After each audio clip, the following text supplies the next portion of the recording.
saludo para los pregoneros, con todo mi corazón.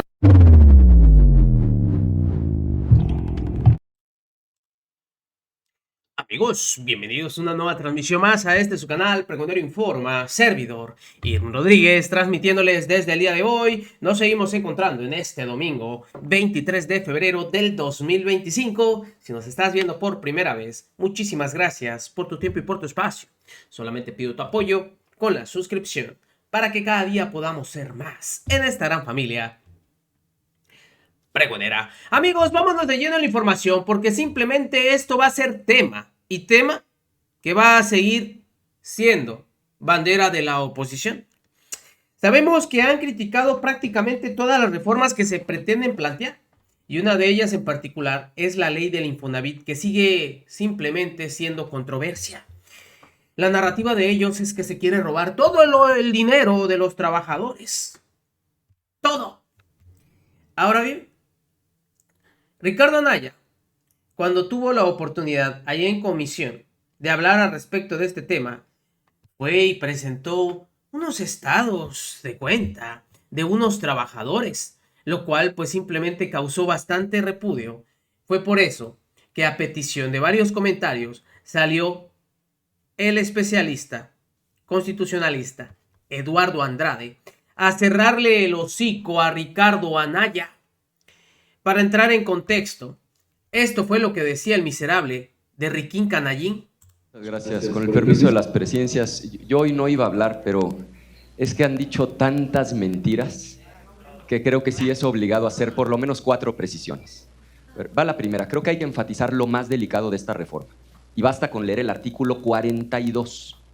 Lo que van a poder hacer es disponer de los recursos que son de la gente. O sea, para que se entienda claro, endeudaron al país, se les acabó la lana y ahora van por el dinero de la gente. Miren, esto que están viendo aquí es un estado de cuenta. Por definición, el saldo de un estado de cuenta es de un ciudadano. Hay 72 millones de personas que tienen un estado de cuenta como este. Es el estado de cuenta de la Afore.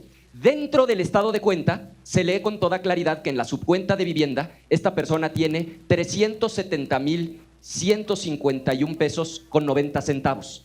Ese dinero que es de una persona es el que el gobierno que ustedes representan va a tomar. Aquí está otro estado de cuenta, este es de Profuturo. Lo mismo, nada más que en este caso la persona tiene 188,999 pesos. Van a tomar, se están cruzando una línea que jamás habían cruzado. Endeudan al país, se acaban el presupuesto y ahora van por el dinero de la gente. Y lo van a meter a una empresa filial que, como ya se dijo, no va a ser fiscalizada, con la que van a hacer, según ustedes, proyectos de inversión. Nada más que donde salga mal, como le salió mal en Dos Bocas, donde dijeron que iba a costar 8,000 millones y costó 20,000, donde dijeron que para 2022 empezaba a funcionar y en 2024 apenas jalaba al 10%, donde eso pase, quiebran a la empresa y no pierden su dinero, pierden el dinero de la gente que está en su cuenta de banco. Segundo, mintieron. Ayer declararon ustedes, los representantes del gobierno, que se iban a hacer cambios al dictamen para tranquilizar a los trabajadores que vinieron a protestar. Mentira. Aquí está el dictamen. No hay un solo cambio respecto de lo que aprobaron los diputados. Ni una coma. A ver, yo les pido, es más, les dono de mi tiempo, que alguien diga que es falso y que sí hay cambios. Porque ustedes salen a los medios a darle a tole con el dedo a la gente, a decir, no, no se preocupen, va a haber cambios. No hay un solo cambio respecto de lo que aprobaron los diputados. Entonces, ¿nadie quiere usar mi tiempo? Entonces, demostrada la mentira. Tercero, usan como pretexto que ha habido actos de corrupción en el pasado, y eso es verdad. Claro que ha habido actos de corrupción en el pasado. Una bola de despachos y de notarios tranzas que vendieron la misma casa cientos, a veces miles de veces. ¿Por qué? Porque el ciudadano, mientras no cumple 65 años, no puede retirar la lana de su cuenta, aunque sea suya. Entonces, unos trácalas vendían las casas muchas veces para que los ciudadanos pudieran retirar su dinero, nada más que obviamente que esos notarios tranza se quedaban con mucho del dinero. Miren, el PAN ya presentó la denuncia penal. De veras que este es igual de dejo que Marquito, ¿verdad? Diciendo, claro que hay corrupción. Ah, no, bueno, pues entonces, ¿se tiene que cambiar o no se tiene que cambiar? Por eso, y ante esos estados de cuenta que salió el señor y decía que nadie va a tomar la palabra para callarme, pues sale Eduardo Andrade y le comenta lo siguiente. sobre la ley del Infonavit, sobre los cambios que se están introduciendo y esta conseja que ha corrido entre la sociedad impulsada por opositores que francamente engañan, están mintiendo al decir que se roban el dinero de los trabajadores con estos cambios. Yo entiendo que en los congresos hay distintas posiciones, que hay apasionamientos y a veces se usan argumentos exagerados, pero llegar al extremo de decir abiertamente en la tribuna, acusar al gobierno de que se está robando el dinero de los trabajadores. Oí a Ricardo Anaya, que es un buen abogado, es un buen argumentador, nada más que aquí era con una gran falsedad decir que se roban el dinero y sacó los estados de cuenta en los que aparece. Y esto viene desde el año pasado. Yo tengo aquí mi estado de cuenta. Dice, los recursos de vivienda fueron dispuestos por el Infonavit. No dispusieron de esos recursos en el Infonavit, ni van a disponer de los recursos de los trabajadores. Me parece un verdadero exceso que se llegue a esta circunstancia, porque se puede entender que la oposición con un pensamiento neoliberal que han sostenido a lo largo de mucho tiempo no esté de acuerdo con que el Estado mexicano asuma, o reasuma, mejor dicho, su función, no solo de rector de la economía, sino de operador directo de actividades económicas, contra lo cual está el neoliberalismo, que quiere que todo sea privado, que todo se privatice, que solo participen desarrolladores privados, que el Estado no asuma una función de construcción. Ahora, tampoco fue algo muy bueno, no dio un muy buen resultado el hecho de que los desarrolladores hicieran este tipo de unidades habitacionales lejísimos, nada más en busca de lucro, de la aplicación de recursos para ganar dinero, pero no para satisfacer la necesidad de los trabajadores. Algunas unidades habitacionales en medio de la nada, sin servicios, sin transporte, muchas veces con mala calidad en las viviendas. Eso no resolvió el problema, claro, le resolvió a quienes ganaron dinero con un proyecto que dejó de tener un sentido social. El Estado debe recuperar ese sentido social y el Fondo de la Vivienda se creó para eso. Y no está cambiando nada de fondo, ni se están quedando con dinero de los trabajadores. Un fondo, fíjense bien, esto es muy importante.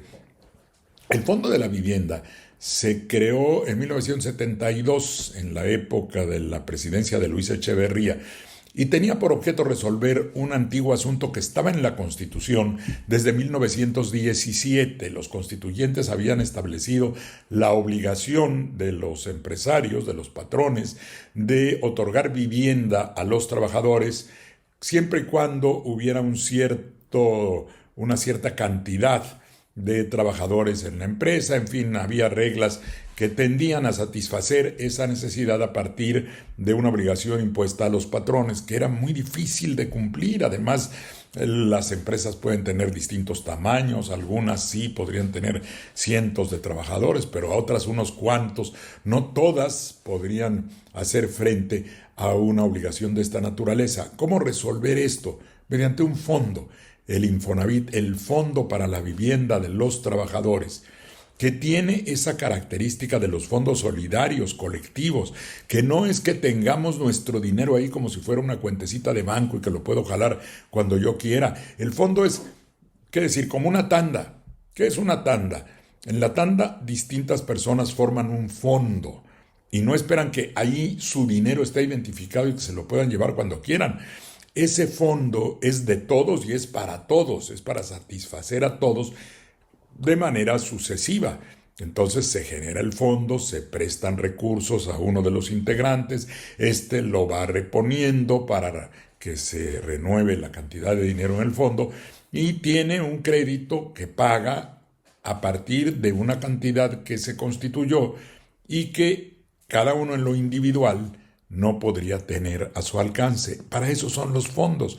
Desde la época del mutualismo, allá en el siglo XIX, cuando los patrones no tenían ninguna obligación para responsabilizarse de los accidentes de trabajo, por ejemplo. Una persona, un albañil, se caía de un andamio, se rompió una pierna.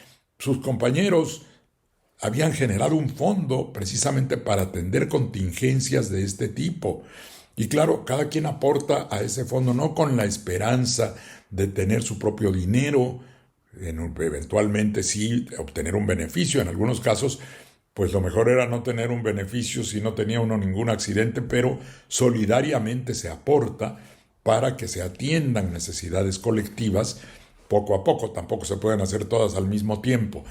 Y en el caso del Fondo de la Vivienda se estableció que para que los empresarios cumplieran con esta obligación de proporcionar vivienda, habrían de aportar al Fondo de la Vivienda una cantidad basada en el salario, 5% del salario del trabajador, que es una prestación, sí, al obrero, al trabajador, al operario, al empleado, pero es una prestación que tiene la función de formar ese fondo colectivo. No forma parte propiamente del salario que se pueda llevar. Tiene una relación con el salario, está basado en eso, pero la idea es formar una cantidad, constituir una cantidad colectiva en ese fondo para ir atendiendo las necesidades de vivienda. Originalmente así se planteó y el Estado asume, o reasume, mejor dicho, esta función de poder construir directamente. Tener una empresa filial que construya, ¿por qué no ha de poder ser así? Es preferible una empresa con un sentido social que no está buscando el lucro para los accionistas, sino satisfacer esa necesidad, usar el fondo con esa finalidad y poder darle al trabajador vivienda, ya sea para que la compre o para que la rente y con el tiempo, a la manera de un arrendamiento financiero, pueda ir pagando y así llegue a cubrir todo el monto del inmueble y al final pueda ser propietario del mismo. Son varios mecanismos que se señalan ahí en esta ley. Por cierto, hay uno muy importante del que no se habla suficientemente: evitar las actualizaciones de los saldos. Esto ya quedaría prohibido porque esas actualizaciones solo servían para inflar el saldo deudor y el trabajador pagaba y nunca veía que acabara de pagar su crédito. Ya había pagado 2 veces o más el precio original de la vivienda, pero con las actualizaciones se lo iban subiendo cada vez más. Eso es muy injusto, se está corrigiendo y ya con la reforma legislativa eso además debe quedar prohibido. Así es que la reforma no implica quedarse con dinero de los trabajadores, es lo que siempre ha estado. Es más, en los estados de cuenta los mandan las Afores, sí, pero en una letra chiquitita por acá, dice que el Fondo de la Vivienda no es administrado por la Afore, nunca lo ha sido, nunca estuvo ahí, ni forma parte de los fondos para la pensión, para el retiro. Siempre ha estado administrado por el Estado a través del Infonavit. Eso está muy claro, no se ha desaparecido nada. Lo que se señala que se ha transferido al Infonavit, es más, hay distintos conceptos. En el mío está claro que a partir de cierta edad se permitió que los fondos que estando ahí no tenían nuevas cotizaciones se remitieran para poder hacer frente, eso sí, a un fondo de pensiones, pero esa transferencia no le quita el dinero a uno, el dinero ahí está de todas maneras y uno lo puede constatar.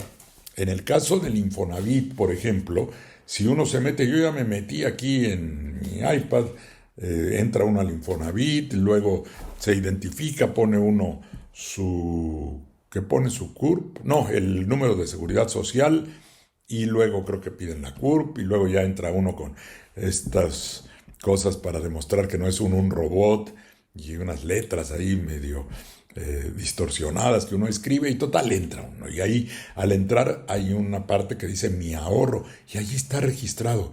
En el caso del Infonavit, ahí está el registro de lo que las personas han aportado. Eso no está a disposición libre porque en el fondo, donde se ha constituido, sirve para hacer esas construcciones. También pueden participar los privados para construir, pero bajo la conducción del Estado, que no hagan lo que le dé su gana y pongan las unidades donde sea, que haya un orden, que haya una regulación, y las empresas privadas también pueden participar teniendo un lucro razonable y cumpliendo no solo con la obtención de ese lucro, sino con la satisfacción de la necesidad de vivienda, cumpliendo los requerimientos que le señala el Estado, que para eso está, porque es el rector de la economía constitucionalmente. El fondo, también igual que antes, sirve, aunque lo habían dedicado solo a eso, en un sentido muy financiero, que solo sirviera como prestamista para prestar el dinero, y con estas actualizaciones de saldos y fenómenos financieros que afectaban al trabajador, que no alcanzaba a ver que recibiera su vivienda de manera en definitiva, ahora seguirán dándose esos créditos que la persona puede buscar o tener ya visto un departamento que puede adquirir, que está en rango de sus posibilidades, puede adquirir un crédito, lo irá pagando, ese dinero regresa al fondo y sigue sirviendo para nuevos créditos o para financiar construcción de vivienda que se ponga a la venta o que se rente.